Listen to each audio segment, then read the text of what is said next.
Hello everyone, welcome on my YouTube channel. मैं नमित कुमारी आप सबके सामने हाजिर हूँ नए टॉपिक के साथ, जिसका नाम है theory X and Y. Motivation से रिलेटेड हमने बहुत सी थ्योरीज ऑलरेडी की हैं, आप उन वीडियोस को भी ज़रूर देखेगा, लिंक आपको इस वीडियो के नीचे डिस्क्रिप्शन में मिल जाएगा।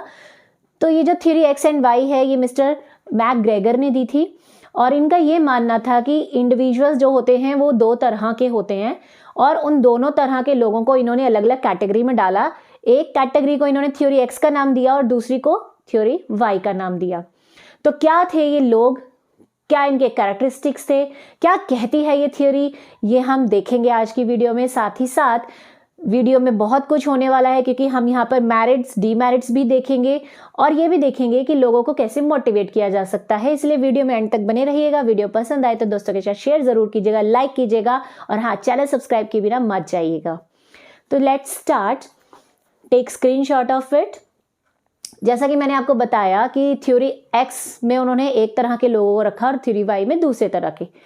तो उनका ये मानना था कि जो थ्योरी एक्स में लोग हैं उनकी सोच कैसी है कि वो कामचोरी करते हैं, उन्हें अपने काम में मज़ा नहीं आता, उनको कंपनी के गोल्स या ऑब्जेक्टिव में कोई इंटरेस्ट नहीं है और इस तरह के लोगों को बार बार कंट्रोल करना पड़ता है, अदरवाइज वो काम ढीला कर देते हैं। थ्योरी वाई के लोग वो हैं जो सेल्फ मोटिवेटेड हैं, सेल्फ डायरेक्टेड हैं, कंपनी के को अपना समझते हैं, उसके गोल्स अचीव करने की कोशिश में लगे रहते हैं। ये हार्ड वर्कर होते हैं और अपने डिसीजन खुद लेना जानते हैं। तो चलिए बात करते हैं कि थ्योरी एक्स जो ट्रेडिशनल अप्रोच थी उसमें किस तरह की अजम्पशंस रखी गई, यानी कि थ्योरी एक्स के जो लोग थे उनकी क्या कैरेक्टरिस्टिक्स थे। तो इसमें फर्स्ट अजम्पशन क्या मानी उन्होंने कि workers have dislike their job.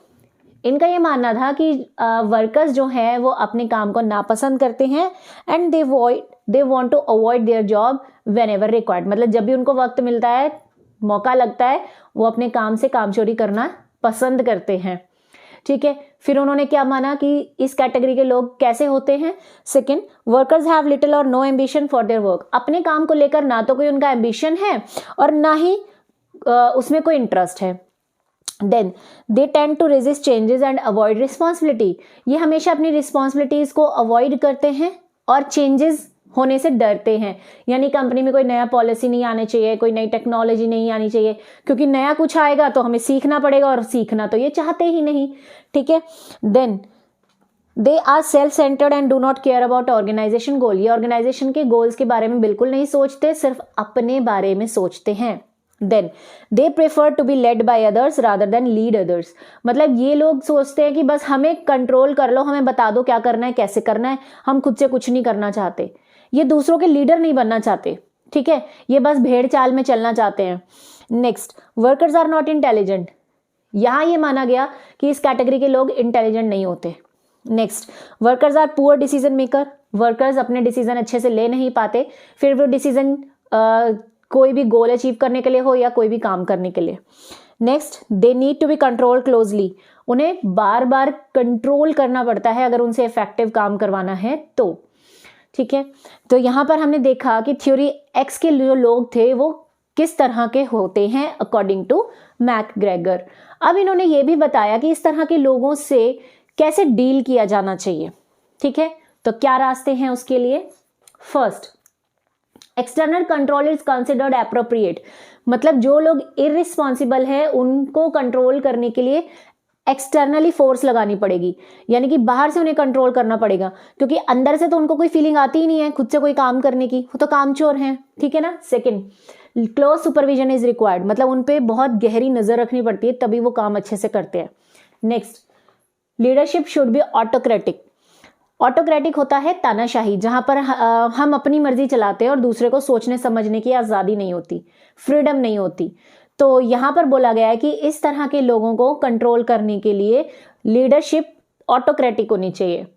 आप अपने एम्प्लॉयज़ को फ्रीडम मत दो, क्योंकि अगर आपने उनको थोड़ी सी भी आज़ादी दी तो वो उस आज़ादी का गलत फ़ायदा उठाएंगे, कामचोरी करेंगे। Next, climate in organisation should be impersonal. Organisation का जो वातावरण है ना वो इम्पर्सनल होना चाहिए, यानी फॉर्मल रिलेशंस होने चाहिए। ज़्यादा पर्सनल हो जाओगे, उनके साथ फ्रेंडशिप्स कर लोगे तो वो सिर चढ़ जाएंगे और फिर एम्प्लॉयज काम नहीं करेंगे। नेक्स्ट है, this theory implies use of chariot and stick approach. यहाँ पर चैरियट और स्टिक की अप्रोच अपनाने की बात की गई है। ये एक फ्रेज है। इसका मतलब क्या है, जैसे आपने देखा होगा हाथ गाड़ी देखी है, जिसमें कि हमारा आगे कोई घोड़ा, बैल या भैंस बंधी होती है, और जब वो धीरे धीरे चलने लग जाता है तो मालिक जो है वो उसको स्टिक से, चाबुक से मारता है और वो फिर एकदम से तेजी से दौड़ने लगता है ना। तो वैसे ही यहाँ एम्प्लॉयज को जानवर के साथ कंपेयर किया गया है कि वो जब काम करना स्लो कर दें तो चाबुक का मतलब क्या है यहाँ पर, पनिशमेंट्स, कि उनको पनिशमेंट देनी पड़ती है, उनको डराना पड़ता है, तभी वो स्पीड पकड़ते हैं और काम करते हैं, अदरवाइज वो कामचोर रहेंगे। And next, employees must be threatened by punishment to achieve goals. Employees से काम करवाने के लिए उन्हें टाइम टू टाइम पनिश करना पड़ता है। क्लियर हो गई बात? तो ये थे हमारे थ्योरी एक्स वाले लोग। अब बात करते हैं थ्योरी वाई। ये थ्योरी वाई जो है ये मॉडर्न अप्रोच है, थ्योरी एक्स ट्रेडिशनल थी, यानी पुराने टाइम में ऐसे लोग होते थे, अब ऐसे नहीं है। एजुकेशन लेवल बढ़ गया है, लोग स्किल्ड हो गए हैं, नॉलेजेबल हो गए, तो अब थ्योरी वाई वाले लोग ज्यादा हो गए हैं, जिनके फीचर्स कुछ इस तरह से है, स्क्रीन पर आप देख सकते हैं। यहां ये माना गया कि average human being does not dislike work, बल्कि work is natural as play and rest. यहां पर यह माना गया कि इस तरह के लोगों को काम नापसंद नहीं होता, वो काम में उतना ही मजा लेते हैं जितना सोने में या खेलने से मिलता है। Next, external control and punishment are not only mean of accomplishment goals, workers are self control and self direction. ये कह रहे हैं कि यहां पर हमें वर्कर्स को पनिश करने की जरूरत नहीं है, उनको कंट्रोल करने की जरूरत नहीं है, वो सेल्फ डायरेक्टेड है, उनको पता है कि हमें क्या करना है, उनके अंदर से अपने आप मोटिवेशन आता है कि मुझे काम करना है। ठीक है, ये कामचोर नहीं होते। Third, average man accept his objective and responsibility. यहाँ ये माना गया कि एक पर्सन जो है वो अपनी ऑब्जेक्टिव्स को समझता है और अपनी रिस्पॉन्सिबिलिटीज को भी समझता है और उसके अकॉर्डिंग काम करता है। Next, the reward for the execution of work should be properly recognised. जो काम वो कर रहे हैं उसके लिए उन्हें प्रॉपरली अवार्ड्स देने चाहिए, रिवॉर्ड देना चाहिए, जिससे कि वो टाइम टू टाइम मोटिवेट होते रहें। Next, the capacity to exercise relatively high degree of imagination. ये लोग जो हैं इनमें इमेजिनेशन पावर बहुत होती है, क्रिएटिविटी बहुत होती है, और इसी वजह से ये अपनी प्रॉब्लम्स के सोल्यूशन खुद निकाल सकते हैं।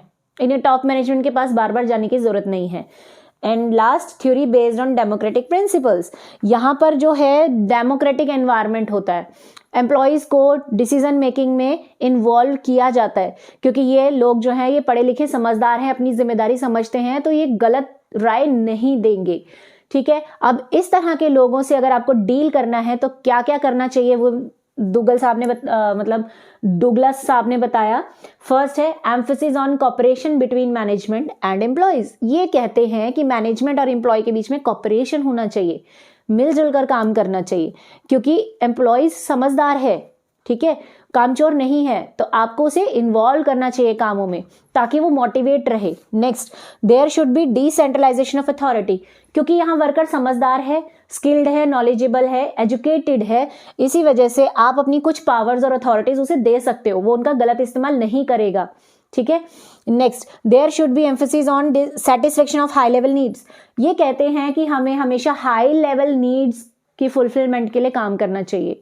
हाई लेवल नीड कौन सी होती है? जो मैस्लोज ने बताई थी, हमने किया भी था मैस्लो की नीड हायरार्की थ्योरी में, जैसे कि self esteem, power, authority, self actualisation लेने। जो लोग ये चीजें चाहते हैं उनको हमेशा मोटिवेट करने के लिए आपको क्या करना चाहिए? उनकी उनका जो हाई लेवल नीड है उसको फुलफिल करना चाहिए। अगर आप उन्हें ये चीजें देंगे तो वो अच्छे से काम करेंगे। नेक्स्ट पॉइंट आता है डेमोक्रेटिक लीडरशिप। यहाँ पर हम अपने एम्प्लॉयज को कंप्लीट फ्रीडम देते हैं डिसीजन लेने के लिए। वो अपने हिसाब से डिसीजन लेते हैं, काम करते हैं, उनके ऊपर थोड़ा सा ही सुपरविजन किया जाता है, सजेशंस देने का अधिकार है उन्हें, और कंपनी की पॉलिसीज में इनका इन्वॉल्वमेंट किया जाता है। अब हम बात करते हैं कि इस थ्योरी को जब अप्लाई किया गया था तो इसके क्या क्या मेरिट्स थे, यानी क्या इसका फायदा हुआ। फिर हम ये भी देखेंगे कि इसके क्रिटिसिज्म क्या थे, डीमेरिट्स मतलब इसको किन बेसिस पर क्रिटिसाइज किया गया, और फिर इसके इम्प्लीकेशंस। फर्स्ट, क्या फायदा था इसका? It helps to developing motivational techniques, यानी कि मोटिवेशनल टेक्निक्स जो बनाई गई हैं, जिनके बारे में हम आने वाली वीडियोज में पढ़ेंगे, वो इस थ्योरी के ऊपर बेस्ड थी। Next, more realistic and practical. ये जो थ्योरी है ये ज़्यादा रियल है और ये प्रैक्टिकल अप्लाई भी होती है, क्योंकि यस इस तरह के लोग होते हैं। नेक्स्ट, ईजी टू अंडरस्टैंड, इसको समझना बहुत आसान है, देखा भी होगा आपने कितना ईजी है, कोई कॉम्प्लिकेशन ही नहीं है। Next theory Y is positive theory. Y जो है वो पॉजिटिव है क्योंकि ये रिवॉर्ड्स पे फोकस करती है और ये सेल्फ मोटिवेशन की बात करती है। लेकिन इसको क्रिटिसाइज किस आधार पे किया गया? ओवर जनरलाइज, यानी यहाँ ये मानकर चला कि या तो लोग बिल्कुल कामचोर हैं या फिर बहुत इंटेलिजेंट है। तो ऐसा रियल लाइफ में नहीं होता। लोगों के अंदर दोनों तरह के कैरेक्टरिस्टिक्स होते हैं। किसी किसी कंडीशन में वो लेथार्जिक यानी कामचोर हो जाते हैं, किसी किसी कंडीशन में वो अच्छा काम भी करते हैं। तो सिर्फ इन्हीं दो कैटेगरीज में उनको डाल देना सही नहीं था। Next, only job itself is not the motivator, यानी कि सिर्फ काम ही उनको मोटिवेशन नहीं देता। मोटिवेशन लेने के और भी बहुत सारी तरीके होते हैं, जैसे कि आपका वर्किंग एनवायरनमेंट कैसा है, कंपनी का स्ट्रक्चर कैसा है, लोगों के पर्सनल गोल्स क्या हैं, इनके बेसिस पर भी लोग मोटिवेट होते हैं। Then theory X is negative. X को नेगेटिव माना गया क्योंकि ये पनिशमेंट पे फोकस करती है कि लोगों को पनिश करो या उनको सुपरवाइज करते रहो, तो इन चीजों पे इनका फोकस ज्यादा था। अब बात करते हैं कि अगर इस थ्योरी को हम अप्लाई करते हैं तो कहाँ कहाँ अप्लाई कर सकते हैं और कैसे इसका फायदा लिया जा सकता है। First, reward and recognition can motivate employees. अगर आप एम्प्लॉइज को मोटिवेट करना चाहते हो तो आपको रिवॉर्ड देते रहना चाहिए और उनको रिकॉग्नाइज करना चाहिए, उनके काम को प्रेज करना चाहिए। Second, use of theory Y can develop employee. अगर आप थ्योरी वाई का इस्तेमाल करते हो और उसके तरीकों को इस्तेमाल करते हो तो एम्प्लॉयज की डेवलपमेंट होती है, वो स्किल्ड बनते हैं। Next, theory X help to tackle with lethargic employees, यानी अगर आपकी कंपनी में कोई कामचोर एम्प्लॉय है तो उसको टैकल करने के लिए ये थ्योरी बहुत सही रहती है, क्योंकि एक्स थ्योरी हमें बताती है कि इस तरह के लोगों को चाबुक से हाँकना चाहिए, right. Next, theory X is applicable on unskilled lower class people, यानी कि जो अनस्किल्ड हैं, लोअर क्लास में लोअर लेवल पे काम करते हैं, उस तरह के लोगों के लिए होती है थ्योरी एक्स। थ्योरी वाई जो है वो पढ़े लिखे एजुकेटेड लोगों के लिए है, जो स्किल्ड है, नॉलेजेबल है।